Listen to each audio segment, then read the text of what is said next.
પ્રકરણ 5 યુક્લિડની ભૂમિતિનો પરિચય. પ્રાસ્તાવિક. વિદ્યાર્થી મિત્રો, ભૂમિતિ માટેનો અંગ્રેજી શબ્દ જ્યોમેટ્રી છે. જ્યોમેટ્રી શબ્દ બે ગ્રીક શબ્દના સંયોજનથી બનેલો છે, જીઓ અને મેટ્રીન.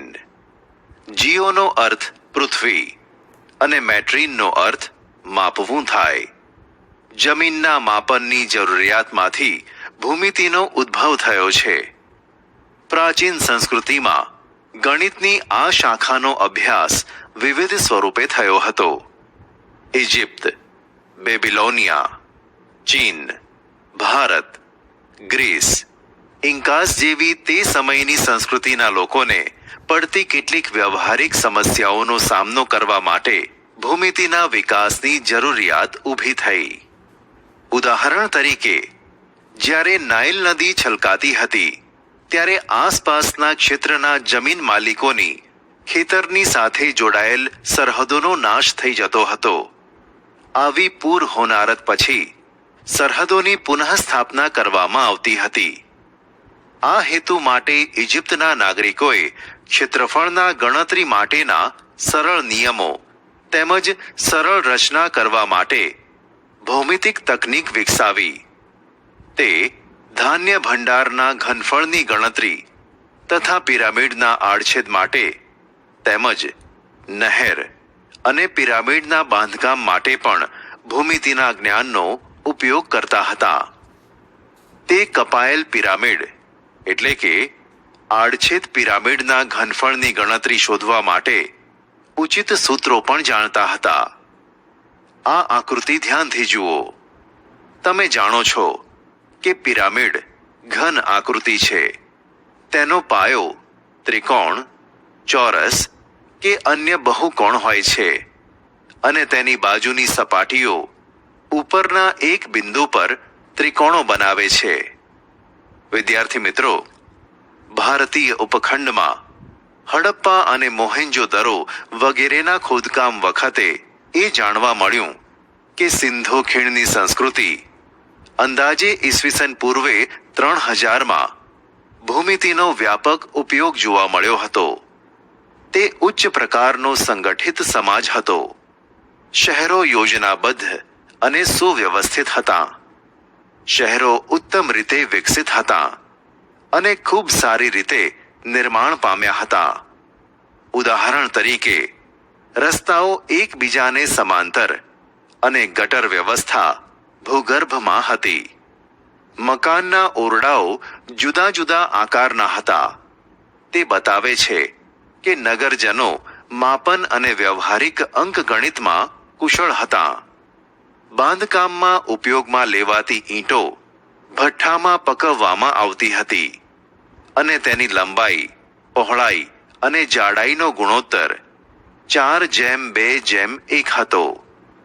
વિદ્યાર્થી મિત્રો, પ્રાચીન ભારતમાં સુલબા સૂત્ર ઈસવીસન પૂર્વે 800 થી 500 ભૌમિતિક રચનાઓ માટે મહત્વપૂર્ણ ગ્રંથ હતો. વૈદિક કાળમાં ભૂમિતિનો ઉદ્ભવ પૂજા માટેની જરૂરી વિવિધ પ્રકારની વેદીઓ અને અગ્નિકુંડોના નિર્માણ કાર્યથી થયો હતો. પવિત્ર અગ્નિને વધુ પ્રભાવશાળી બનાવવા માટે તેના સ્થાન, આકાર અને ક્ષેત્રની બાબતમાં સ્પષ્ટ રીતે નક્કી થયેલ આદેશોનું પાલન થતું હતું. ગૃહસ્થ કર્મકાંડ માટે ચોરસ અને વર્તુળાકાર વેદીઓનો ઉપયોગ થતો હતો. જાહેર પૂજા સ્થળો માટે લંબચોરસ, ત્રિકોણ અને સમલંબના સંયોજનથી બનતા આકારના પ્રયોગ જરૂરી હતા. શ્રીયંત્ર, જે અથર્વવેદમાં આપેલ છે, એ અંદરો અંદર ગૂંથાયેલા 9 સમદ્વિબાજુ ત્રિકોણનું સંયોજન છે. આ ત્રિકોણ એવી ચોક્કસ રીતે ગોઠવાયેલ છે કે તેમાંથી 43 ઉપત્રિકોણ બને છે.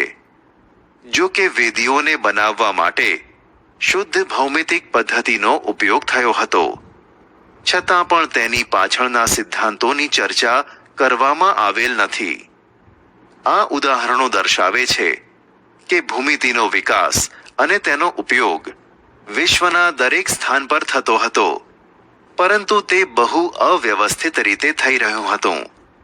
પ્રાચીન વિશ્વમાં ભૂમિતિના આ વિકાસની આ ગતિવિધિઓની એક રોચક વાત એ છે કે તેનું જ્ઞાન પેઢીઓ સુધી મૌખિક રીતે અથવા તાડના વૃક્ષના પાન પર સંદેશ લખીને અથવા કેટલીક અન્ય પદ્ધતિઓ દ્વારા આપવામાં આવતું હતું.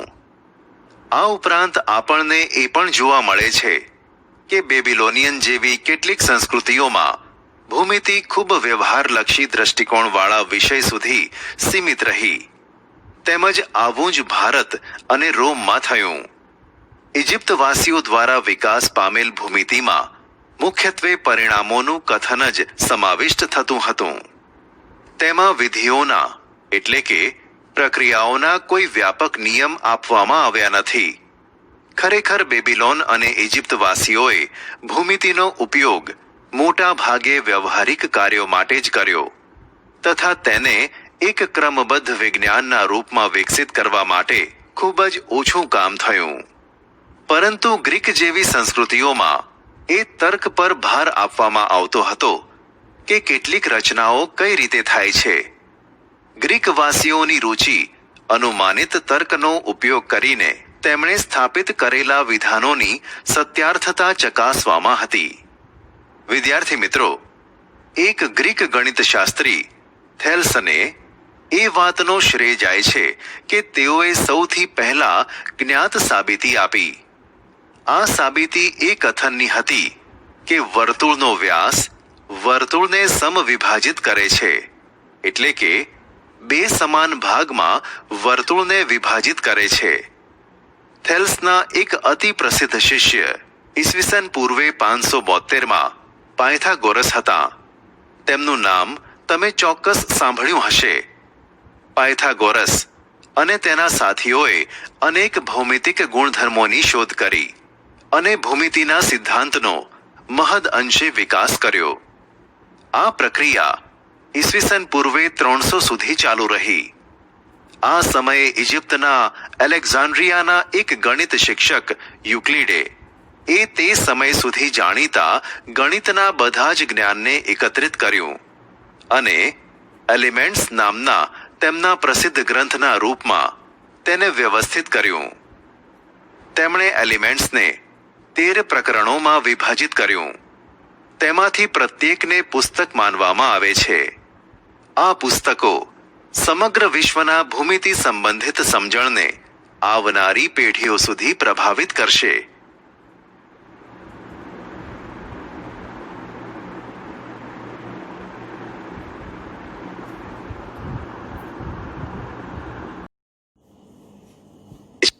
યુક્લિડની વ્યાખ્યાઓ, પ્રમેયો અને પૂર્વધારણાઓ.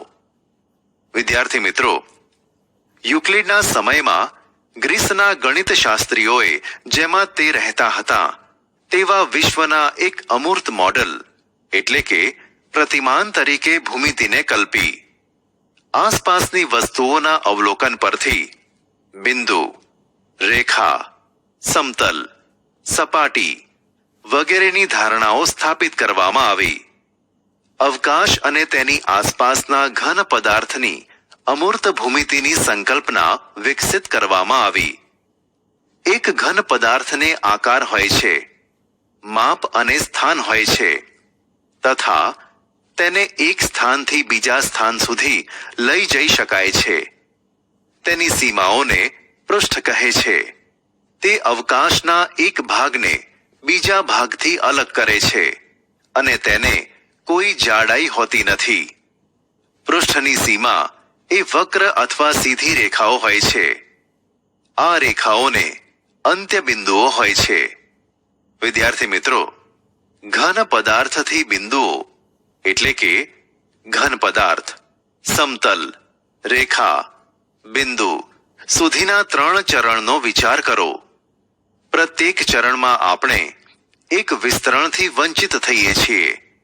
તેને આપણે પરિમાણ એટલે કે ડાયમેન્શન પણ કહીએ છીએ. આ માટે એવું કહેવાય છે કે એક ઘન પદાર્થને 3 પરિમાણ, પૃષ્ઠ એટલે કે સપાટીને 2 પરિમાણ, તથા રેખાને એક પરિમાણ હોય છે અને બિંદુને કોઈ પરિમાણ હોતું નથી. યુક્લિડે આ વિધાનોને સંક્ષિપ્ત રીતે વ્યાખ્યાઓના રૂપમાં રજૂ કર્યા. તેમણે પોતાના આ સ્પષ્ટીકરણોની શરૂઆત એલિમેન્ટ્સના પુસ્તક 1માં 23 વ્યાખ્યાઓ આપીને કરી. આમાંથી કેટલીક વ્યાખ્યાઓ નીચે આપવામાં આવી છે. 1. બિંદુને કોઈ ભાગ નથી. 2. રેખા એ પહોળાઈ વગરની લંબાઈ છે. 3. રેખાના અંતમાં બિંદુઓ હોય છે. 4. જે પોતાના પર બિંદુઓની સાથે સમાન રીતે રહેલી હોય એવી રેખા એક સીધી રેખા છે. 5. પૃષ્ઠને માત્ર લંબાઈ અને પહોળાઈ હોય છે. 6. પૃષ્ઠની ધાર રેખાઓ હોય છે. 7. જે સપાટી પોતાના પરની સીધી રેખાઓની સાથે એક સમાન રીતે રહેલ હોય તેવી સપાટી એ સમતલ છે. વિદ્યાર્થી મિત્રો, જો તમે ધ્યાનપૂર્વક આ વ્યાખ્યાઓને જોશો તો તમને લાગશે કે કેટલાક પદો જેવા કે ભાગ, પહોળાઈ, લંબાઈ, સરખે ભાગે વહેંચણી વગેરેને આગળ જતાં વધુ સ્પષ્ટ રીતે સમજવાની જરૂર છે.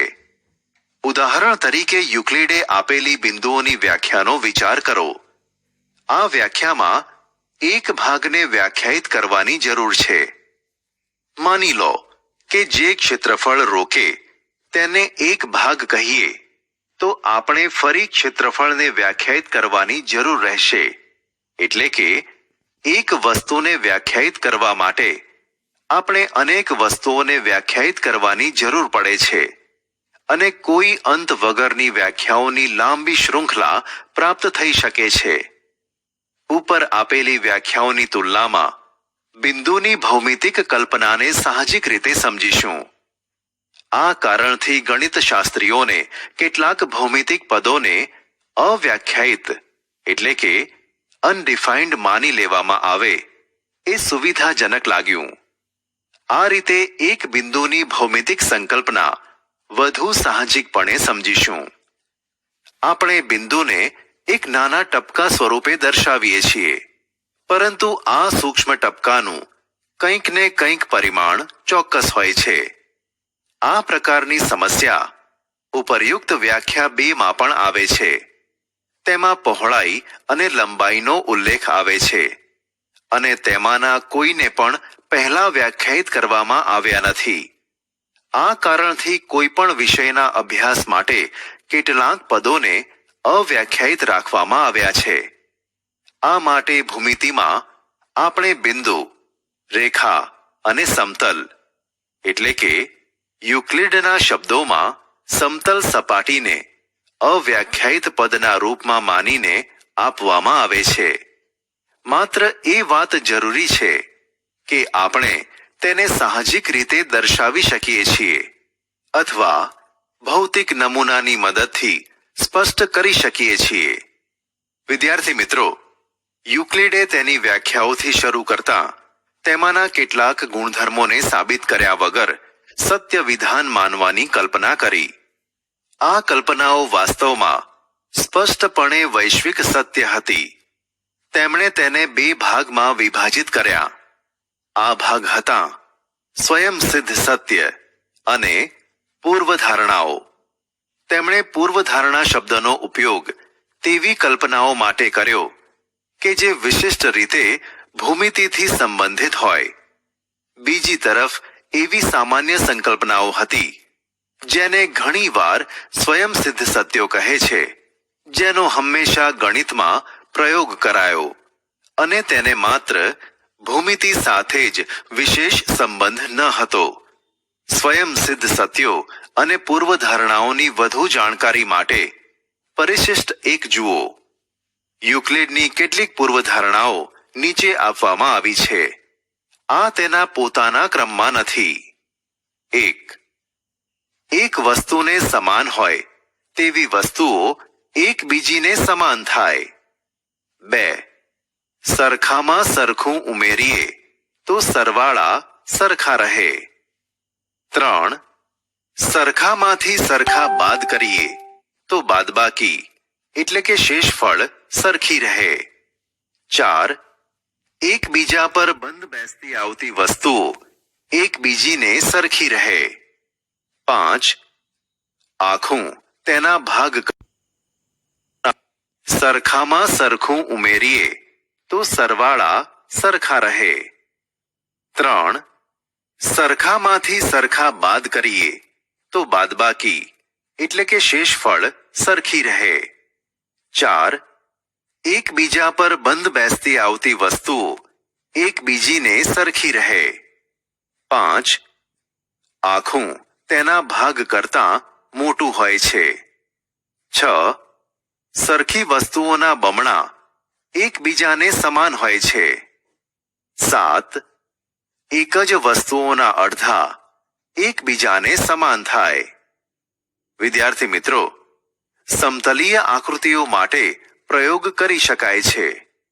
ઉદાહરણ તરીકે, જો એક ત્રિકોણનું ક્ષેત્રફળ એક લંબચોરસના ક્ષેત્રફળની બરાબર હોય અને આ લંબચોરસનું ક્ષેત્રફળ કોઈ ચોરસના ક્ષેત્રફળની બરાબર હોય તો ત્રિકોણનું ક્ષેત્રફળ પણ ચોરસના ક્ષેત્રફળની બરાબર હોય. એક જ પ્રકારના માપનની સરખામણી કરી શકાય છે અને તેનો સરવાળો પણ થઈ શકે છે. પરંતુ અહીં અલગ અલગ પ્રકારના માપની સરખામણી કરી શકાતી નથી. ઉદાહરણ તરીકે, એક રેખાને એક લંબચોરસમાં ઉમેરી શકાતી નથી અને તે જ રીતે ખૂણાની એક પંચકોણ સાથે તુલના કરી શકાતી નથી. વિદ્યાર્થી મિત્રો, ઉપર આપવામાં આવેલી ચોથી પૂર્વધારણા એવું બતાવતી હોય તેવું પ્રતીત થાય છે કે જે બે વસ્તુઓ સમાન હોય અથવા એક જ હોય તે એકબીજાની બરાબર હોય છે. બીજા શબ્દોમાં, કોઈ પણ વસ્તુ પોતાને સમાન હોય છે. આ એકબીજાની ઉપર મૂકવાના સિદ્ધાંતની તર્કસંગતતા પ્રગટ કરે છે. પૂર્વધારણા 5 થી મોટું છે એટલે કે ગ્રેટર ધેનની વ્યાખ્યા આપે છે. ઉદાહરણ તરીકે, જો કોઈ રાશિ બી કોઈ અન્ય રાશિ એ નો એક ભાગ હોય તો એ ને રાશિ બી અને એક અન્ય રાશિ સી ના સરવાળાના રૂપમાં લઈ શકાય છે. સાંકેતિક રૂપમાં લખતા એ મોટો છે બી અથવા તો એ ગ્રેટર ધેન બી નો અર્થ એવો છે કે કોઈ રાશિ સી એવી છે જેથી A is equal to B plus C થાય.